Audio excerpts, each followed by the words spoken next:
వైఎస్ఆర్ జిల్లాలో కూటమి ప్రభుత్వంపై వైసీపీ పార్టీ నిరసన కార్యక్రమాలకు శ్రీకారం చుట్టింది. వైఎస్ఆర్ కాంగ్రెస్ పార్టీ కార్యాలయంలో వెన్నుపోటుకు 2 ఏళ్లు పేరుతో పోస్టర్ను పార్టీ నాయకులు ఆవిష్కరించారు. జూన్ 4వ తేదీ నుంచి 12వ తేదీ వరకు జిల్లా వ్యాప్తంగా చేపట్టనున్న నిరసన కార్యక్రమాలకు సంబంధించిన పోస్టర్ను విడుదల చేశారు. కూటమి ప్రభుత్వం ఏర్పడి 2 ఏళ్లు పూర్తయినప్పటికీ ప్రజలకు ఇచ్చిన హామీలను అమలు చేయడంలో పూర్తిగా విఫలమైందని వైసీపీ నాయకులు విమర్శించారు.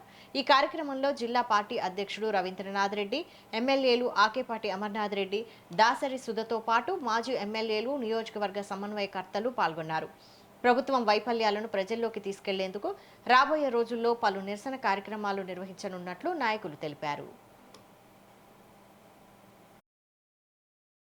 అంతమందికి సంబంధించి అంత డబ్బులు మీకు పడతాయి అని చెప్పేసి బాండ్లు కూడా ఇవ్వడం జరిగింది. బాండ్లు ఇచ్చి షరతులు లేకోకుండా చేస్తామని చెప్పి ఈ రకంగా ప్రజలను వెన్నుపోటు పొడిచి మోసం చేసి దగా చేసి దందుకు మేము వైఎస్ఆర్ కాంగ్రెస్ పార్టీ వెన్నుపోటుకు 2 ఏళ్లు అనే పేరుతోటి ప్రజలందరికీ తెలియాలా, వాళ్ళకందరికీ తెలుసు ఆల్రెడీ. మళ్ళీ ఒకసారి మతికి చేద్దాం.